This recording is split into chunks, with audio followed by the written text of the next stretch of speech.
மாதிரி இன்னும் ஒரு ஸ்பெஷல் விஷயம் இருக்குது. ரைட், அதுவும் கேண்டிடேட்ஸ்டிக்ல நடந்த விஷயம் தான். பொதுவா இடெக்கும் பிடெக்கும் பிராக்டிக்கல் இருக்குது. அப்ப பிராக்டிக்கல் ஒவ்வொரு ஸ்கூலுக்கு பேஸ் பண்ணி தான் போடுவாங்க. அப்படி போட்ட நேரம் எங்களோட அல்மனார் போய் ரைட் மின்ஹாஜ், அப்ப அவரு இடெக் பிராக்டிக்கலுக்கு போன நேரம் எலக்ட்ரானிக்ஸ் பிராக்டிக்கல் அவருக்கு செய்ய வந்திருக்கு. அப்ப எலக்ட்ரானிக்ஸ் பிராக்டிக்கல் அவரு இங்க எங்கட சார் படிப்பிச்சிருக்கிறாரு. அப்ப அந்த படிப்பிச்ச பிராக்டிக்கலே தான் அங்க வந்திருக்கு. அங்க செஞ்சு காட்டினாக்க அங்க உள்ள சூப்பர்வைசர் சொல்லப்பட்டது என்னென்றால் இது செஞ்சது பிழை.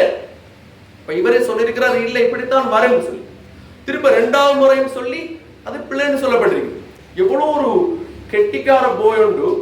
ரைட், அங்க பிராக்டிக்கல்ல நடந்த இன்சிடென்ட்ஸால ஆக கடைசியில் அவருக்குரிய மார்க்ஸ்களும் முழுமையாக கிடைக்கப்படல. அப்ப அவருக்கு வரக்கூடிய சந்தர்ப்பம் இருக்குது.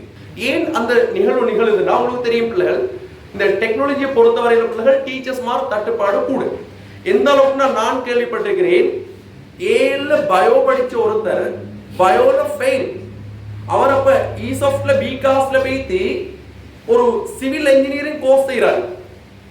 அந்த சிவில் இன்ஜினியரிங் கோர்ஸை வச்சு அந்த சர்டிபிகேட் எடுத்ததோ இல்லையோ அந்த சர்டிபிகேட்டை வச்சு இடெக் அப்பாயின்மெண்ட்ல வராங்க. ஏன்னா கவர்மெண்ட்டுக்கு தெரியும் டீச்சர்ஸ் மார் இல்ல, இப்ப யாரும் எடுத்து போடுறதா.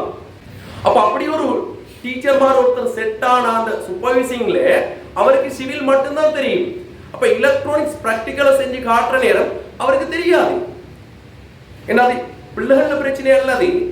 அப்ப உண்மையிலே இடெக்க பொறுத்தவரையில அதுல இருக்குது சிவில் இருக்குது, மெக்கானிக்கல் இருக்குது, எலக்ட்ரிக்கல் அண்ட் எலக்ட்ரானிக்ஸ் இருக்குது. மூன்றும் முழுமையா படிப்பிக்கக்கூடிய ஒருத்தர் தான் அந்த இடத்துக்கு பொருத்தமானார்.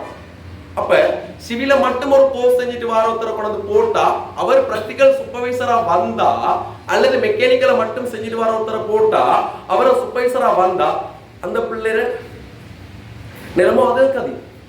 ரைட், எக்ஸாமினேஷன் டிபார்ட்மெண்ட் அறிவிச்சோம். அப்ப அங்க சொல்லப்பட்ட கண்டிஷன் எப்படின்னா பிள்ளையோட பேரை சொல்லுவோம்.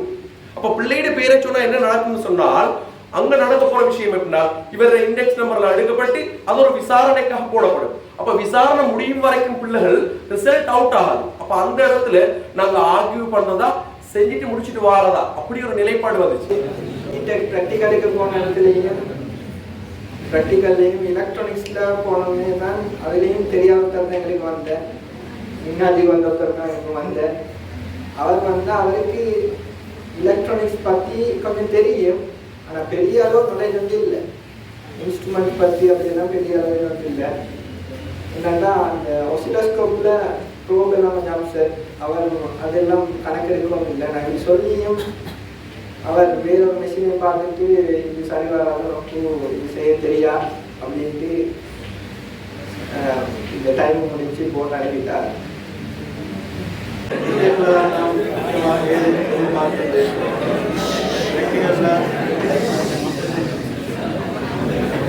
प्रैक्टिकल எனக்கு நம்பர் ஆயிடுச்சு.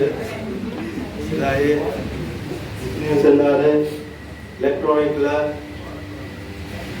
நடந்தது. நம்ம அங்கே எலக்ட்ரானிக் ப்ராக்டிக்கல் செய்யறது இடெக் சார் ப்ராக்டிக்கல் நல்லா சொல்லி தந்தார். அவர் சின்னது எனக்கு வந்துருந்துச்சு, நான் சரியாக தான் செஞ்சு. ஆனால் அங்கே நடந்ததால் நாங்கள் இன்ஸ்ட்ருமெண்ட்டும் ஒசிலோஸ்கோப் அதுவும் அங்கே வேலை செய்யலை. அதனால தான் இடெக்கில் பி வந்துச்சு எனக்கு. இந்த ரிசல்ட் 3B. இடெக்கில் எதிர்பார்த்துட்டு இப்படி ஆகிட்டு ப்ராக்டிக்கல் இதாகிறதால